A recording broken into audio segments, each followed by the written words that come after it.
Hello everybody, good evening, welcome to the United Stands. I'm Mark Goldbridge. Tell me, how does it feel to be positive and in a good mood over this international break? I hope you're all doing fantastically well. Lots to talk about on the show tonight, lots to react to, lots of problems to solve as we talk about Ten Hag's turning point and also the individuals who yesterday were fantastic, but maybe there does need to be bigger conversations about how we get better. Because one thing I will acknowledge is that was chaos at the end of that game. Reminded me so much of the Brentford game where it was an amazing win to witness and it was way better to beat Liverpool.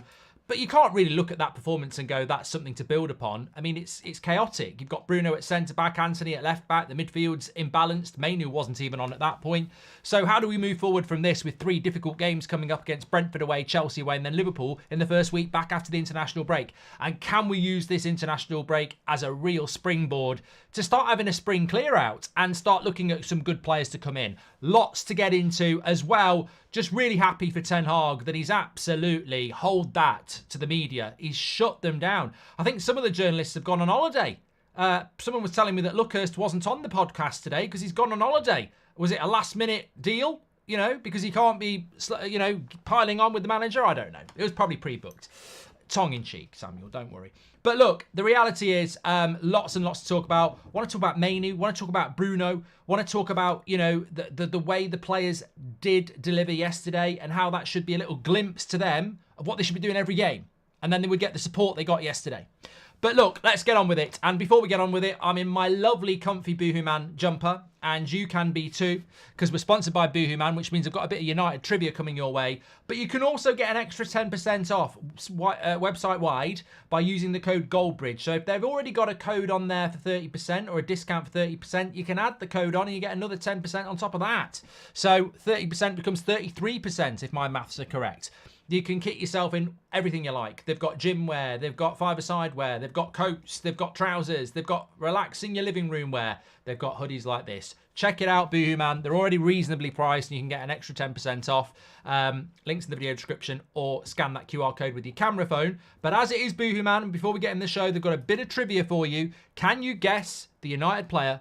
I was born in the UK on July the 9th, 1985. That makes them 39. Yeah. I started my career at Watford playing 98 games for the club before moving to Villa. I know it. I left Villa to join Man United in 2011 for a fee of 17 million. I already knew it. I wore the number 18 shirt previously worn by Paul Scholes. I definitely already knew it. During my time at United, I won the Premier League, the FA Cup, the League Cup and the Europa League once. And I left the club to join Inter Milan. He's not an old man, but he might... 39, some might think he's old. But his name is certainly not. It's Ashley Young, of course. Get in the link and, get in the chat with Ashley Young. Big thank you to Boohoo Man as always. And don't forget your 10% off. Get some cracking clothing at a very reasonable price with an extra 10% off with the code Goldbridge. Big shout out. Look, what I want to say is I want to just start off with this situation that we're in. For some, it might be...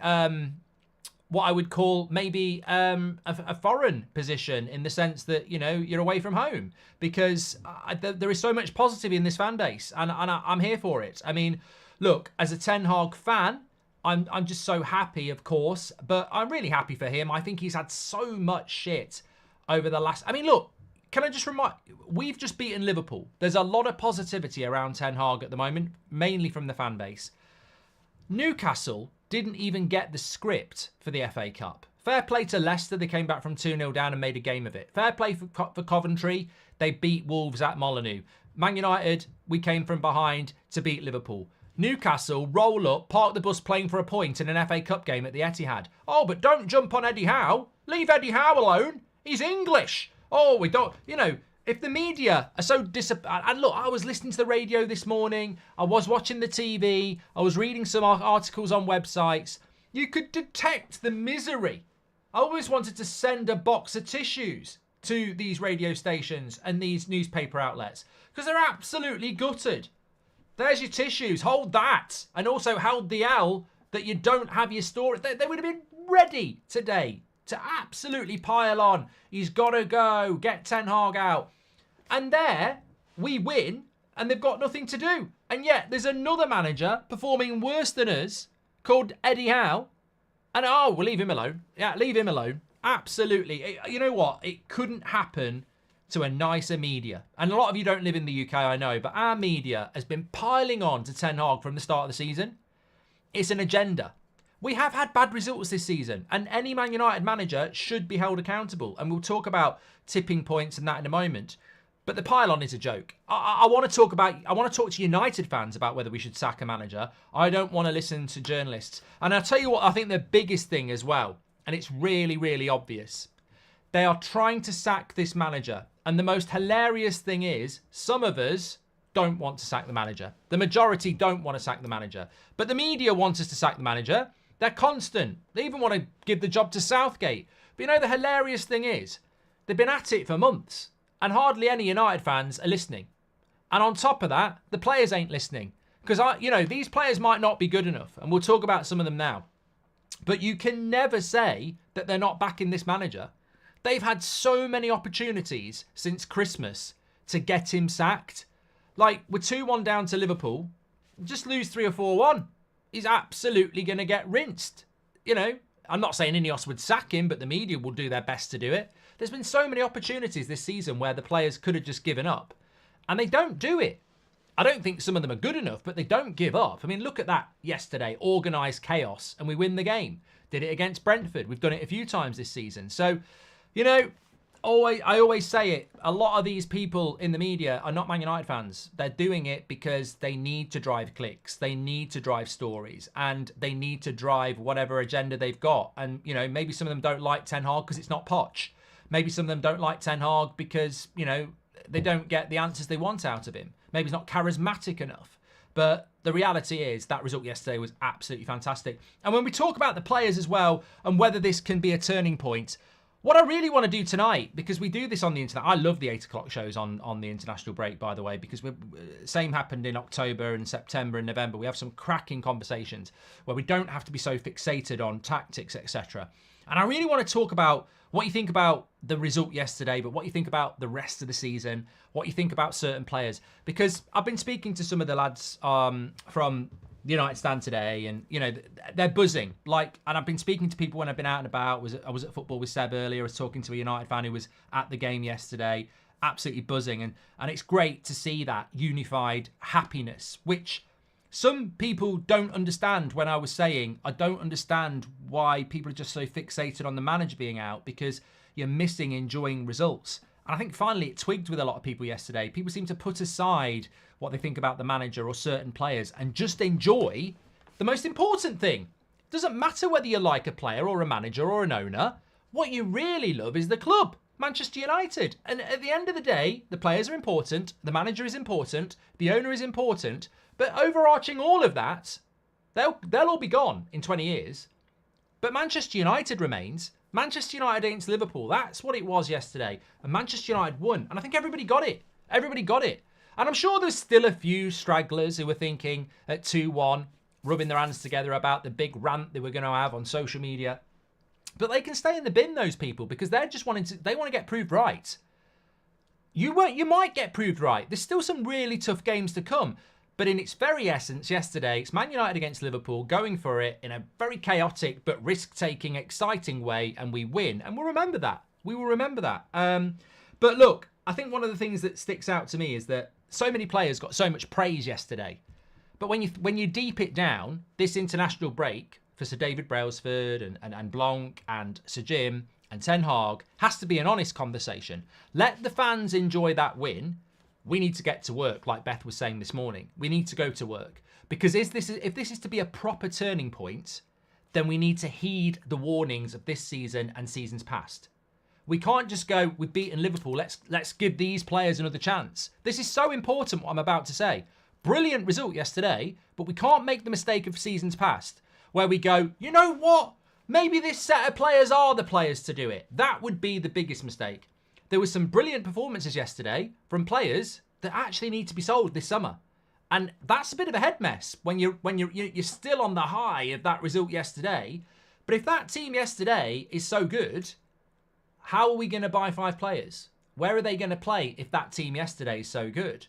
So that's a really important thing. It's not our job as fans. We can live off that buzz for a few days yet. But as a club, they've got to go. It's not just about yesterday. It's about this season. It's about age against wage. It's about talent and ceilings. And we need to look at that right now, because as good as that result was yesterday, tell me how it's got longevity. Actually, do tell me what we do against Brentford that we did yesterday. Nothing. We're not playing Anthony at left back. We're not putting Bruno at centre back. We're not playing Eriksen at holding midfield. And we're not playing Ahmad. Well, he can't play anyway. Garnacho, Rashford, and whoever else was up front. I lose track of, McTominay. We're not doing that. Yesterday is a turning point in the sense of the belief and togetherness to fight for this club and this manager. That's what it is. We still go into that Brentford game going, I don't know what team we're going to pick. Is Casemiro still going to be injured? Do we put Maguire in at centre-back instead of Lindelof and Varane, who did quite well? Does Wan-Bissaka stay at left-back? Or do we put him to right-back? What are we going to do with the midfield that was really imbalanced? I mean, look, there was still plenty of times for 40 minutes in the second half where Liverpool should have killed us off. Again, you could have parked a bus in the middle of that midfield. So there are still issues, but not big enough issues to be going, oh, it's a mess, Mark. It's a massive positive. But the manager's job and the structure above him is to look at that now and go, right, how do we build? How do we build?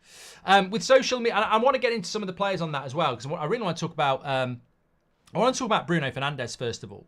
Thomas Hopley says, with social media, you don't have to live there to see your media. It's actually diabolical, some of the stories they put out. Did you know Eric Ten Hag buys toilet rolls, says Thomas. Oh, exactly. Get Eric Ten Hag out on our touchline, give the man a new contract and let's build, says Drew. They were calling Ten Hag lucky because they've run out of ideas. Blamed him for Ahmad saving his job. No one talks about us having a better XG than Liverpool. Mario, this is hilarious.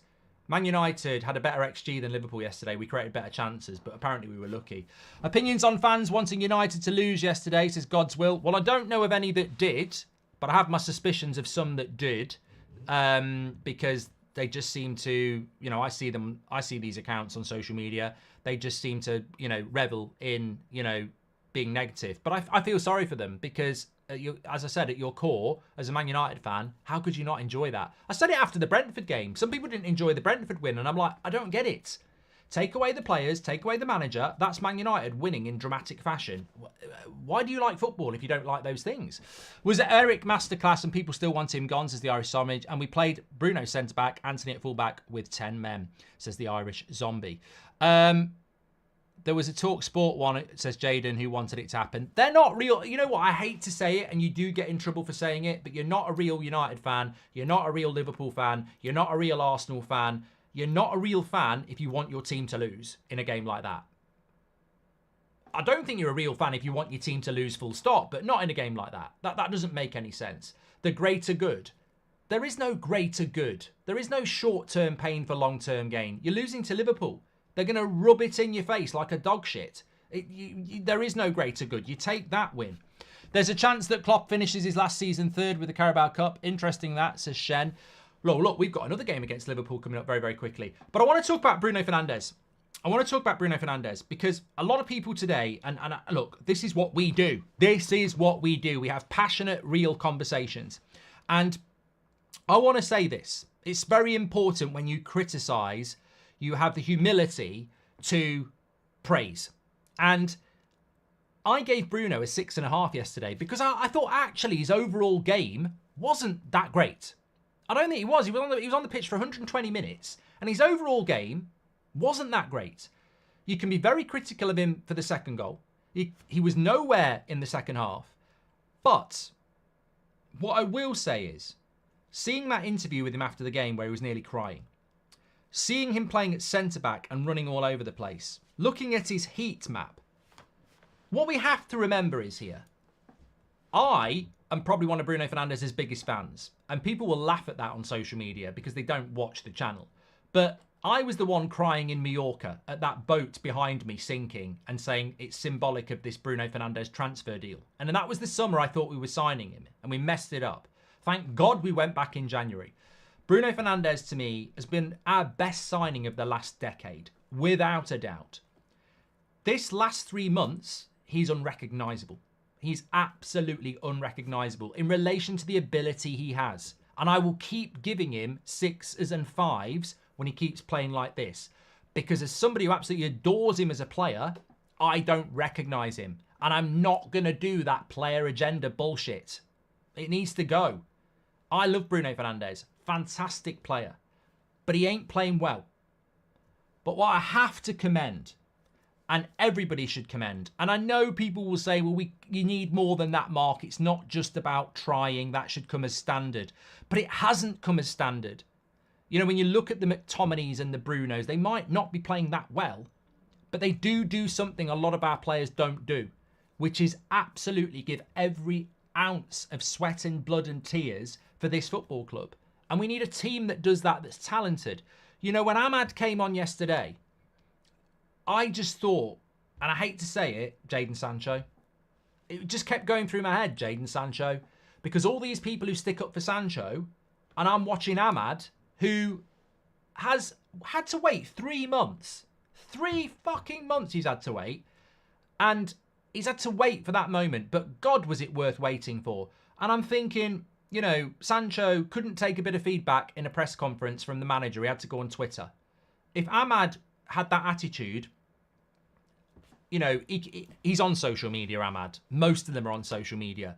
He might see a live chat like this or a tweet like that says, why is Ahmad not getting any chances? Absolute joke. And then Ahmad comes on and not only does he tackle the ball to win the, you know, that leads to the goal himself, there's a 4v2 and he runs back and tackles Diaz just before we score the Rashford goal to equalise. His work ethic as a team player to do the hard yards where there isn't really any reward for it normally. The hard yards are the real yards. You know, the tracking, it's all right getting the ball and taking someone on and sprinting, but the hard yards are actually being a team player, you know, getting back and helping your team that's got no defenders. And I thought, you know what, he's waited 3 months for this and then he's done it on the pitch. And maybe Ten Hag didn't rate him. Maybe Ten Hag wasn't sure about him. Maybe the fans were overrating him. But he's waited, he's took his chance, and that's what a Man United player is. If you could, you know, anybody, Rashford, Bruno, McTominay, Sancho, Anthony, you know, anybody who's doubting themselves as a Man United player, that is it. The reason Ole Gunnar Solskjaer got clapped off the pitch when he got sent off against Newcastle for tripping up Rob Lee in a one-on-one was because he sprinted back, realised Rob Lee was going to score. It was an important, you know, goal in the title race, so he tripped him up, got sent off and took one for the team. He scored loads of goals, but the crowd loved that. They absolutely loved that because they love the passion. And as David Beckham's rubbing his head and going, well done, Ollie, he's took one for the team. They love it. They love it. Ability and work rate, you'll never go wrong. You'll never go wrong in a United shirt if you've got ability and work rate. And Ahmad showed that. And also respect for the club. Respect for the club. People who come out and start moaning respect themselves. You know, they're focused on themselves. The people who respect the club are the people who don't say anything and let their football do the working. And so I thought Ahmad was fantastic yesterday. But bringing it back to Bruno, I just want to say he might not be playing well. He's not playing well. But this is a guy who never wants to not play, who runs for 120 minutes and also plays when he's injured. And there's been so many players that have been injured this season. And I think there's been so many opportunities where Bruno Fernandez could have just gone, I've got a knock, I can't play. And he doesn't. He steps up to the plate every single week, all the time. And I don't know where you put that importance, but it is important. And I just really hope that Bruno can get back to being the player I know he can be. Because his passion for this football club, his work rate, and his desire to go to the next level and play when he's injured is absolutely fantastic. And apparently Garnacho was playing with a knock as well, according to his brother on Twitter yesterday. So, look, these players are putting in the hard yards. And that's when you'll get the praise. You know, Anthony's had a lot of stick. He scored a goal yesterday and he gets the praise. And, you know, in the answer to the question, have we been a bit harsh on these players? Have we been a bit harsh on this manager? Absolutely not. You know, absolutely not. Look at this season. It's not acceptable. Look at some of the results. It's not acceptable. We don't owe any players apologies for criticising their performances this year. Some of them aren't good enough. Let's be honest. But what we must do when we criticise is praise. And yesterday, So many of those players deserve praise. And I just hope, and I'm sure you do as well, that they take that praise, do 2 + 2 is 4, and realise if we play well and win, and we work hard as a team, the fans will praise us. If we don't work hard and play well, we'll get criticised. It's not rocket science. It's always been the way. This is the way. The United way. It's not good enough just to work hard. You got to win. But if you do those two things, you're not going to have any problems. But if you don't work hard and you lose, you're going to get criticised. And that's the way it should be. And these players need to realise it, because some of them are pampered and they don't realise it. And they should do, because look at what they're reaping now. They can get on Instagram. They can get millions of likes and followers. But to do that, you've got to work for it. You have to. Ahmed removed United stuff off socials and there is a problem. Scores like that and celebrates. Clear media stirring the pot, says Ray. Apparently Liverpool were the better team last night. Had more XG, more shots, more big chances and the same shots on target. Ten Hag in, says Connor. Bruno is probably trying too hard and trying to force it. Hopefully we'll now have trust in the team, says Rory. Well, I want to talk about this. It's really interesting. Some call him a whiner, petulant, soft. I call him El Capitano. Say whatever you want about Bruno. He's just class, just needs support, says Thomas. Did you see Souness squirming in his seat? It was class, says Terence. There's a chance that Klopp... Yeah, well, look, what I want to say is I'm going to say something now that's a little bit tactical for you. Right, first things first. Kobbie Mainoo's not a number 6. He's not a number 6. And, you know, it makes me laugh that weird people, take me out of context. I have to be very careful what I say, because one sentence that's followed by another one and preceded by another might sound really bad if some prick takes it out there and clips it up for likes, but there are weird people out there. But what I said on Sunday morning when Casemiro was out was that I feel that Mainoo is a bit overhyped as a number 6. And then the next sentence I said, because I think he's a number 8. That's what I think he is. He did a brilliant job yesterday at number 6, but he ain't a number 6. I wasn't sure where he was going to be, but over the last few weeks, it's very clear. Look at what he does on the attack yesterday on the edge of the box. Look at his close feet. And we've seen it before. We've seen it against Everton. We've seen it against Luton in recent weeks. He has got ridiculous feet. He's a number 8. He's a progressive number 8. I don't think he's a 10. He's a progressive number 8. He's playing at 6 because that's the position that we have to play him, because older players don't have the intelligence or discipline to do it. He's the only guy who can do the holding midfield role as a bodge job, and he's 18. And what I mean by a bodge job is he's not a specialist. You know, that's not his role. He's a number 8. And look, that was evidenced a couple of times in the first half. I think, you know, someone just dropped their shoulder and got a shot off. But as a number 8, my God, it's terrifying what Mainoo can do. I mean, I'm very happy he's not in the England team, because I want him to have a summer off. I want him to grow. But I think it's very, very clear now that he is a number 8. He's wasted as a number 6. He is absolutely wasted. You're not going to have a number 6 that is skipping past 3 or 4 players with that close control. He has to be further up the pitch. That is where he is devastating. That is his best ability. The ability to play quick passes, intricate little feet. He's magnetic with the ground and the ball. That is where he needs to play. And of course, he takes one for the team to play at number 6. But look, he has struggled a little bit in that position. Jacob Ramsey, I thought, gave him a really tough time against Villa. There was times yesterday. But you know what? He can play 6 better than Amrabat. Obviously, that's what Ten Hag sees. But I think it's so important in the summer that we go out and try and buy 2. If Casemiro's going, we've got to buy 2 6s, because we can't be using Mainoo next year. He's got to be more advanced. And look, as well, the second thing I want to say is I think Scott McTominay has had a very, very... What I'm doing is I'm talking about players here. And if you want to bring a player in for a bit of conversation, then please do it. Because what we're talking about is the turning point. What we're talking about is what we need to be doing in this international break for the next few weeks and into the summer and beyond. And as much as the result was brilliant yesterday, we can't win things with that squad. We just can't do it. So we've got to make some big decisions, and some of those big decisions are removing players who played well yesterday. Alex says McTominay was brilliant yesterday, player of the season. Right, Alex, you're probably going to need to get your tissues, and not for a good thing, probably for your eyes. I'm going to say something about McTominay now, and it might blow your mind, but I think he's had a brilliant season. An absolutely brilliant season. But tactically, I've got to call this out.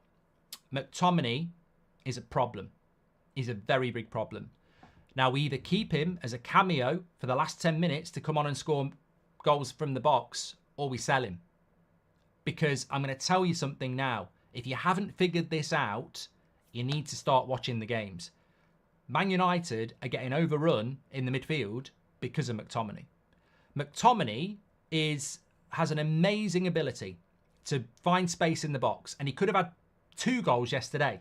There was 2 really good cutbacks, and he could have scored. Well, actually, Wan-Bissaka had the shot on the stretch, and he should have left it for McTominay, and then was the other one where he hit it at Kelleher. So he could have had 2 goals yesterday. He took up 2 really good positions, and he's been doing it all season. But you know the problem? You know why we're getting overrun in the midfield? Because McTominay is looking to make those runs all the time. And he doesn't score 5 goals a game, but he's making that run 5 or 6 times a game. And when he doesn't score, we get broke on because he's not there. And I saw it happen yesterday, and I was like, there was so much going on, and I was like, I'm going to leave this till Monday because it's a perfect thing to say. We're getting broken on in the midfield because McTominay is meant to be next to Mainoo or Casemiro or whatever, and he's forever making those runs in the box. And he's not scoring 4 goals a game because he can't score every time he does it. But he's doing it all the time. Some people say, he's holding hands with Højlund. But I'm telling you now, watch it and you'll see what I mean. Time and time again, he's making that run into the box. It doesn't lead to a goal. And obviously Bruno's up there because he's an attacking midfielder. And suddenly you've got Casemiro or Mainoo on their own. And a midfield of Everton or Fulham or Liverpool running at our back 4 with just Mainoo or Casemiro there, and McTominay and Bruno and Rashford and Højlund and Garnacho are all on the attack. Tactically, this is what is happening. And it can't work. If you want McTominay to do that role, you've got to drop Bruno.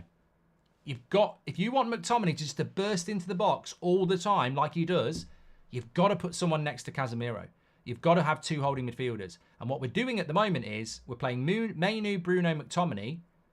McTominay's bombing forward. There was one point in the first half where Mainoo was on the attack, did a good bit of skill, but we lost the ball. Kelleher rolled it out. We had no midfield because McTominay's made his run. Bruno's up there. And Mainoo's doing the attacking he can as well. We had no midfield. And that's suicide in the Premier League. And we will get killed like Fulham did. Like Bournemouth did, we will get killed by teams who have a proper structure in the midfield. So I think this is something we've got to solve. I would hope he's going to solve it in the international break, but it is an issue. It is an issue. Now, you could keep McTominay. You could keep him, and he's had a great season. And look, the goals are really, really important, but the midfield imbalance is just not working. It's not working at all. And it's interesting because Kyle says McTominay's a number 9. Maybe we should try him as a number 9. I mean, I think he gets in Rasmus's way a lot as well. I don't know that we even need that player to break into the box as much as he does it. Maybe... And look, he's not a holding midfielder. I think we figured that one out. So that is a problem. I also think Bruno is a problem in the sense that we've had this chat before. I would love to see Bruno just be more disciplined. But I think we have got a problem in the attacking midfield position because we've got one holding midfielder, and it's Casemiro, and there is nobody else because Amrabat's going to go back. You've then got Eriksen, McTominay, Bruno, and Mount, whose best position is all number 10. Well, we don't need 4. I would argue we don't need 3. Eriksen's going to go. We've got Bruno and Mount. Ahmad can play that role as well. I think we need to move 2 of those 4 players on, especially when you've got Mainoo coming through. So, look, the midfield balance is the thing that I would take from yesterday and from the last few weeks. We have got no midfield balance. And that's got nothing to do with Mainoo playing at a 6 or Casemiro at a 6. We haven't got a midfield balance. Casemiro doesn't solve that problem. He still gets overrun. You put Casemiro in there and the other 2 midfielders are still bombing forward. And that's why we get overrun. So this needs to be solved. It needs to be solved. I think centre-back profile... Justin's in the shower thinking of you. I think the centre-back profile we've already spoken about. We've got to do something about that. We desperately need another striker to come in. I think the winger situation becomes really interesting as well. Why would you buy Elise when you've got Rashford, Anthony, Garnacho, and Ahmad. What the winger solution's going to be, I just don't know. I thought Wan-Bissaka was fantastic yesterday, but he's probably just putting himself in the shop window because I just think with Wan-Bissaka, if we keep him, is he going to start at right back? No. Is he going to start at left back? No. So I think, Wan-Bissaka was fantastic yesterday. And I do think he's a really good player, but I think he's a player that we will cash in on. As I said, the centre-back situation, Maguire was brilliant when he came on. I thought Varane and Lindelof played really well as well. Obviously, Johnny Evans has played well for us. Martinez has been injured all season. But that in itself is, I suppose that's the best. We can talk about McTominay, we can talk about Wan-Bissaka, we can talk about what we're going to do with the wingers, we can talk about a lot of things. But if one area of the pitch epitomises United's issue, is that tell me 3 centre-backs you want to sell right now. And you're going to struggle. Or you're going to have to be harsh. Because Maguire was brilliant yesterday. Lindelof was brilliant yesterday. Varane's been brilliant for weeks. Martinez, everybody loves. And Johnny Evans has been really good this year. You got 5 centre-backs there. You need to sell 3 and buy 2 if you want to play a different brand of football. And that's the situation that we're not in as fans at the moment. But the club needs to be in. Because we're in this position still, quite rightly, where we're, what a win, brilliant, positivity, great, well done, lads. This is what we want you to do. But we also cannot be so naive to think that those 5 centre-backs are going to win us a Premier League or get us in a title race or take us deep into the Champions League. They won't. They'll provide results like that every now and again against big teams, but they won't take them on week on week on week on week. So who would be, I think we need to buy a Branthwaite and a Todibo. I think we need to sign a Bremer and a De Ligt or whoever. I think we need to buy 2 centre-backs. And if you're going to buy 2 centre-backs, you've got to sell 3. Well, you're not going to sell Martinez. I think it would be a mistake to let Varane go. For me, Martinez, Varane, 2 new centre-backs, and maybe you keep 1 of Lindelof, Evans and Maguire, and you sell 2, but you've got Kambwala coming through as well. So, look, I don't know what we do there, but we've got to be realistic. This is the time where the big positive for me is that Ten Hag stays now till the end of the season. I can't see a situation where he doesn't. I mean, I don't want to jinx it. If we lose a load of Premier League games, they might do it sooner, but you would expect Man United to beat Coventry, and therefore the last game of the season is the FA Cup final, and it would be ridiculous. I think the only club in recent times to sack a manager who's before a cup final was Spurs did it to Mourinho, which I thought was horrific, literally the week before the Carabao Cup final. So I don't think Ten Hag will lose his job if we get to the FA Cup final, and there's a very big chance we'll get there. So if he's not going to lose his job until the FA Cup final's over, and we did do that to Van Gaal, how do you plan for the summer in any extent if you're not going to make your mind up until the end of May? Erik Ten Hag started the job on May the 15th. We're going to sack him and give the new manager 2 weeks less with the Euros. It'd be chaotic to try and do that. So I think there's a big chance that Ten Hag now stays. But if he stays, one of the big things for me is I'll judge him next season, and I'll judge him harshly, because I think next season he's got to deliver properly in relation to style of play. But the big positive is the clear out in the summer. We have to have a clear out. So results like yesterday cannot blind us to the fact that we don't need to do much. We need to do a lot. For every Liverpool result yesterday, we've had our arse handed on a plate at home by Bournemouth, by Fulham, by Brighton, by Crystal Palace. It's been a dodgy season. And in my opinion, a lot of that is down to a dodgy squad. We want to see double figures cleared out. Easily double figure players gone. By that I mean 10. I don't mean anyone who's got double figures on their back. So 10 players need to go. And we need to be working on that now. I was speaking to Ben Foster today. I don't know whether I said it on the video. And we were talking about the March transfer window. And he was saying, you've played the game. He said, if you're leaving, you pretty much know in March. If you're a player that's going, you pretty much know in March. And I said, well, is that not a bad thing because a player might down tools? And he said, no. Because he said, look, if you're someone like Wan-Bissaka and you pretty much know you're going, You need to know in March because your agent needs to get ahead of the game. You know, if Crystal Palace or Fulham are looking for a right back and they don't know that Wan-Bissaka's not available till the end of May, he might miss out on a move. So if you're leaving Man United, you do know in March because it's the right thing to do for the club. It's stupid of the club to know they want to sell, I don't know, Victor Lindelof and then not tell him till the end of May. Because if they tell him in March, his agent, because it's money and they want to act in the best interest of their client, will start doing the work from March when other people are doing work. So we will be telling players now that we're looking to sell them in the summer. You know, start getting your agent working. As I said to Ben, well, you know, is that not an issue in relation to players downing tools? And he said, no, absolutely not. Because at the end of the day, if you're playing for Man United or you're playing for Chelsea or you're playing for Watford or whatever, and you know you're available in the summer, suddenly you're like, well, I want to play next season and I want to play at a decent level. And people know I'm up for sale. It's called the Willian effect. If you remember after COVID, Willian was out of contract with Chelsea. And after COVID, he was probably the best player in the world for 2 months. And that's what it is. So, for example, if Man United said to, I don't know, let's just pick some random player. If Man United said to Harry Maguire, we're looking to sell you in the summer.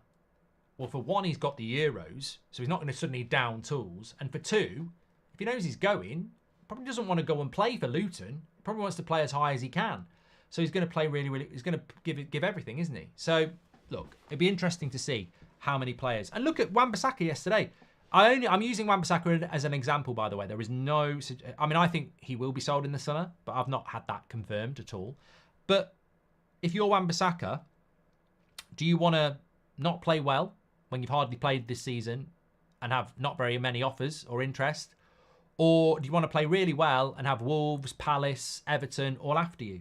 Which means you can play them all off each other and you can get, you know, a bit of money. So, yeah. Would we sell Rashford, says Jay? No. I mean, look, I don't want to... I don't want to piss on your chips, but I did tell you 2 weeks ago that Rashford, McTominay and Bruno are not for sale this summer. Now, I don't agree with the club saying that at the start of March. I don't think it's right.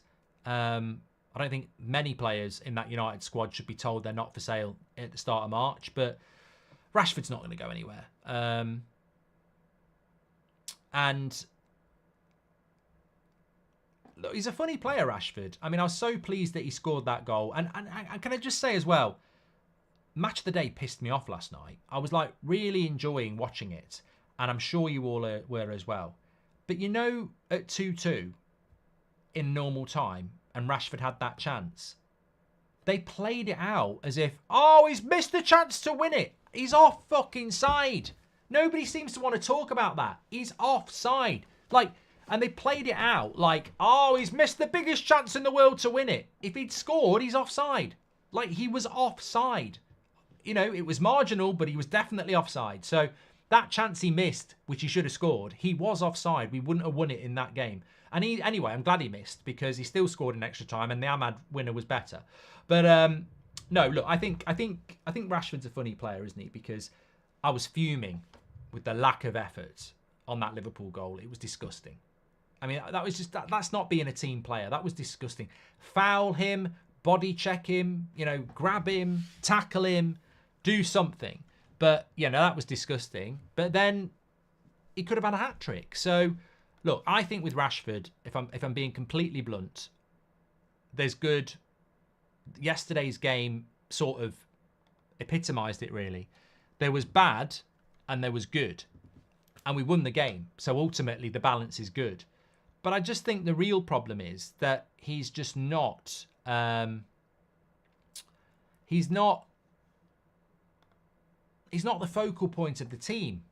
And I don't know whether he... Look, I'm going to say this. He's not the focal point of the team. I've said it already. And what I mean by that is, look, I'll make it even easier. He's not the superstar of the team. That's what we pay him to be. That's what he's always been. He's not the superstar of the team. You know, when I look at that United side, he's not the superstar of the team. I don't know who he is, but he's not the superstar of the team. And therefore the question is, he's had a bad season. Can he be the superstar of the team next year? Well, we know he can score 30 goals. We know he can win Player of the Year. But can he be the superstar of the team? And I think where we're going, we don't need a superstar of the team. We don't need a Ronaldo. We do. But you know what I mean? We don't need a superstar. We need a team. You know, look at De Bruyne now. Is he the superstar of Man City? Arguably their best player, but there isn't really a superstar in that team. Is Mo Salah the superstar of Liverpool? He's their best player, but it's not all about Salah. And I think this is going to be something that United and Rashford need to figure out over the summer. You don't need to be the superstar of the team. You need to be a contributor to the team. And if we do that, I think there's a future for Rashford. And I think there's a future for United. If he can play in a team where our best front three is Rashford and Rasmus and Garnacho, and our best midfielder is a really good holding midfielder, Mainoo and Bruno, with two fullbacks. You know, Ryan Giggs was not the superstar of Man United's side. That's what I'm trying to say. We need to build a team of good players. We don't need a superstar. And I think for a few years, Rashford's been the superstar. Get the ball to Rashford, he'll score a worldie. That stops him passing, that stops him crossing, and it makes him shoot. Yesterday, the pass to Garnacho was brilliant. And I wish people would talk about it more because he might hear it. The pass to Garnacho that he shot and then McTominay scored was brilliant. And he's got it in his locker. That's what we need from Rashford. We don't need a superstar, we need a contributor. And that could be the future. The wage and superstar thing, I don't think it helps anybody.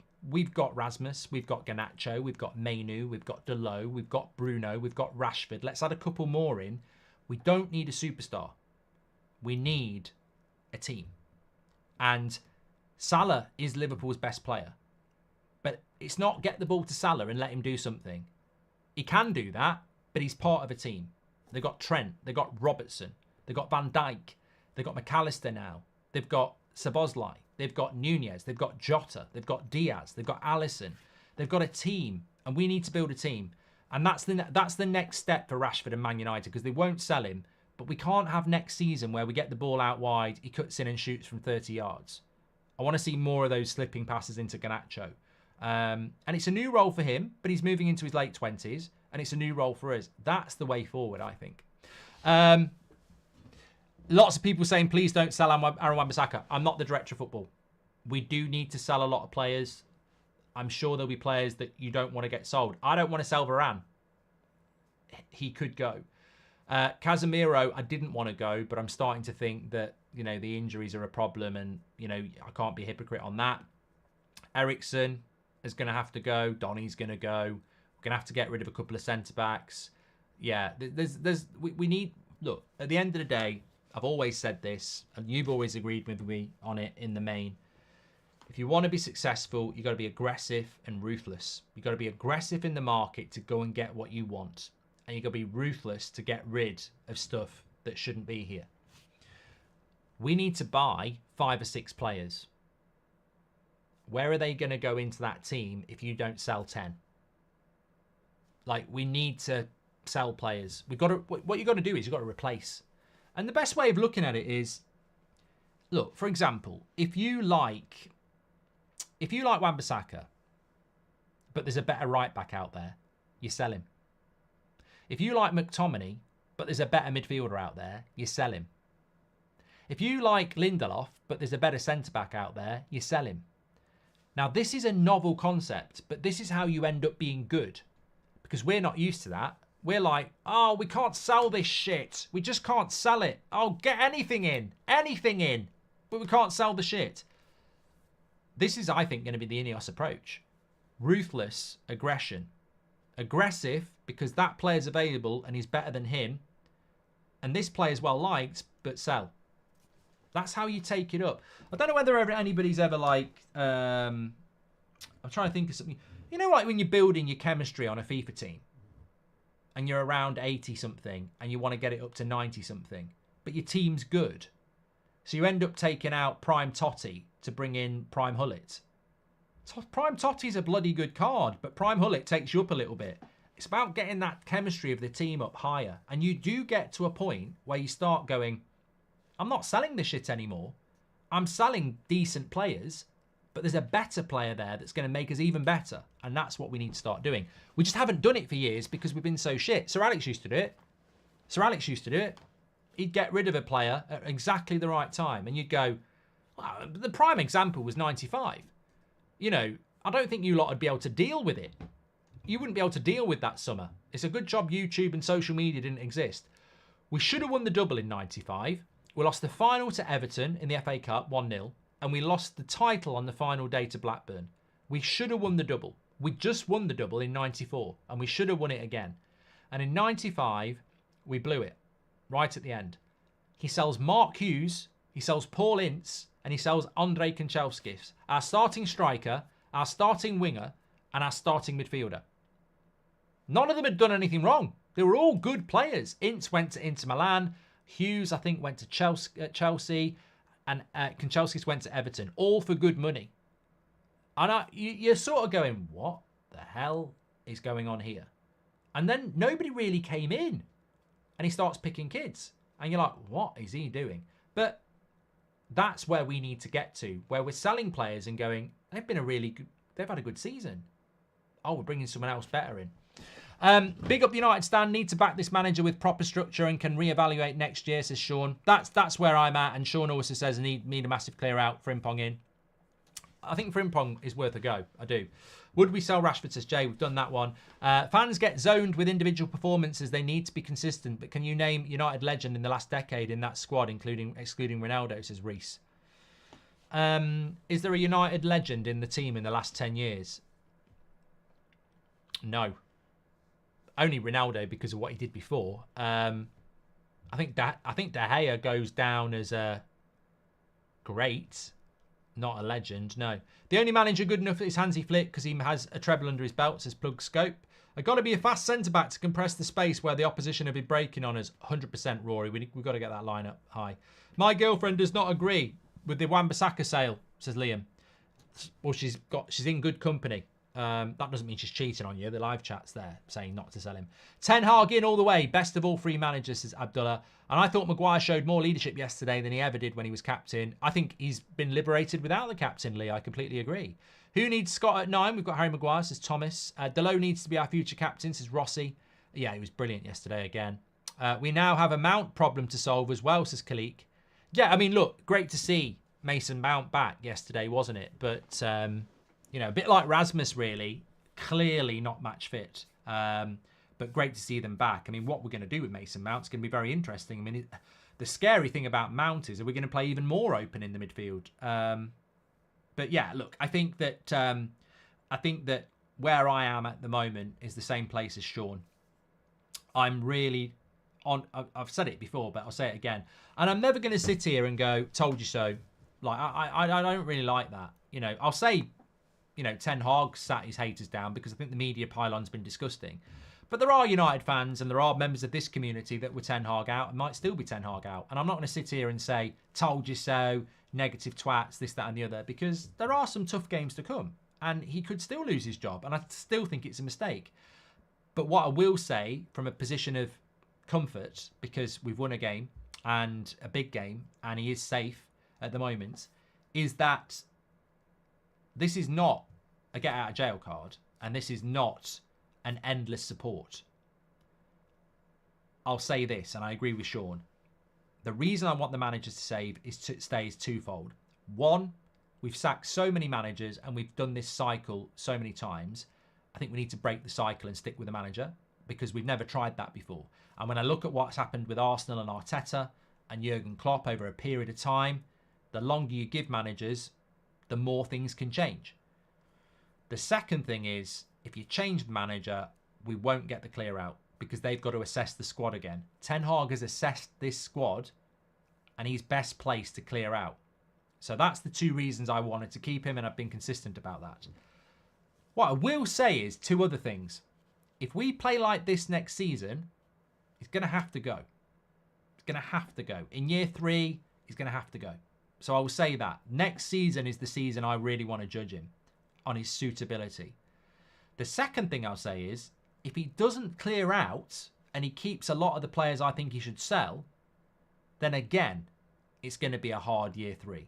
So, look, I think he deserves the chance to clear out and have a third season. But what I will say is, if he gets that wrong, then it's going to be open season on him. And I think a lot of people like me will say, look, he's had that summer. He's had that third season. He hasn't done what he needed to do. And therefore, you know, maybe he's not the right guy. But I think he's best placed to have a proper clear out. And I trust him to do it. I think we're finally going to get the open heart surgery. And most important of all, I just don't want to see us going down the same cycle of letting these players get off with it again and everything like that. Does anyone know where we can watch last night's match again, to Sebastian? Probably now. You've got it on MUTV, highlights on YouTube, ITVX is Alfie. Somebody just mentioned, can you read what Plettigol has just said? It's come out in the last half an hour about Jadon Sancho. This is what he's had to say. I'm reading it fresh myself. So Plettigol is a journalist for, it's Florian Plettenberg, who is a journalist for Sky Germany. And he says the 23-year-old, in relation to Jadon Sancho, can really imagine staying long-term at Dortmund. However, for all parties involved, it's still too early to say if that will happen. On one hand, there could still be changes in the coaching position at Man United. And on the other, it's still unclear how the new owners plan to deal with Sancho. However, the biggest sticking point will be the salary. Dortmund would be willing to pay between 35 million in transfer fees. More talks are scheduled in the next few weeks. Sancho is happy again and feels the trust within the club. I think it's fantastic news that he's happy. I think it's fantastic news that he wants to stay at Dortmund. I think it's fantastic news that Dortmund want to find a way. And I hope that Manchester United will find a way as well. Because I can't be arsed with Player FC anymore. And I can't be arsed with trying things that we've tried before. We need to build a new future without making mistakes of the past. And I don't see any value in trying again with a player that's had 2.5 years at this football club. I think if he's happy, let him go and be happy and let us build something new. We don't need to take a step backwards and try something again. And as I said, for me, seeing Ahmad yesterday, having to wait for ages to get his chance and then come on and work harder than any of our wingers have worked really all season apart from Garnacho. I think that's the sort of quality we want at United. That's the sort of mentality we want at Man United. And I think Sancho, look, people have said if Ten Hag gets sacked, then Sancho might come back. Why does Ten Hag getting sacked mean Sancho can come back? Does he think that fans are going to go, oh, we forgot about the fact that you didn't play for us for 3 months because you put a tweet out and wouldn't apologise? You know, I know some Sancho fanboys and girls will like it, but there's a lot of United fans that will just be, look, it's not Ten Hag getting the sack doesn't mean you can come back. You still haven't really apologised to the fans for what you did. So I just think let him build his career at Dortmund. I think if he's happy, that's the best thing for him. And we need to turn a new page. And what I will say as well is, how are you going to buy Elise, keep Rashford, Garnacho, Ahmad and Anthony? We're not having 5 wingers. I mean, I don't know why we're buying Elise anyway if we're keeping Rashford, Garnacho, Anthony and Ahmad. I mean, look, hopefully for Anthony, that can be a spark. Hopefully, Ahmad needs minutes now. These players need a chance. I mean, I think, forget Pellistri, he's done. But I think we definitely need to see Ahmad given a chance, definitely. That was from Sebastian asking about the full game. Thank you very much to Sebastian. Ineos is not going to accept him back, says Marvin AM. Look, Marvin makes a great point. Mason Greenwood, Brandon Williams, Donny van der Beek, Jadon Sancho, Pellistri, Mabry. These are 6 Man United players we're not even thinking about because they're not here. 6 players there they've got to sort out the future for. And there's more. There's more. So it's izzy wizzy, let's get busy. It's time to get busy now. People talk about selling Wan-Bissaka, selling Lindelof, selling Varane, selling McTominay, you know, all these players. There's 6 players out on loan we've got to get working on. So time to go to work. Recruitment and removal. Time to go to work. March international break is massive. I would not be surprised in this. I'm gonna drop 2 hints here. I would not be surprised in this international break if we get a major development around Dan Ashworth. That might be quite an open goal, really, but you know, what I mean by major development is he starts work now for the summer. And I also wouldn't be surprised if we get a big interview from somebody within the current United setup that blows the doors off. I don't know what it will be, but I just think the March international break, something normally drops around a player, always. So let's wait and see. Simon Pugh, welcome to the Members Club. You're an absolute legend. You've all been legends tonight. I've absolutely loved the show. Make sure you smash a like and subscribe. 8 o'clock shows are always brilliant in the international break. We've got some really good in-depth conversation, debate topics lined up for you. And that's before anything breaks, which I'm sure it will. So don't forget, I'm on the morning show, 10 o'clock tomorrow, 8 o'clock every night this week. Apart from Saturday, when I'm going to be doing England against Brazil on That's Football. And did you know, when we come back from the international break, we play 3 Premier League games in 6 days. Brentford away, Chelsea away, and then Liverpool at home. Ooh. Anyway, take care, everyone. Great show. I'll speak to you in a bit.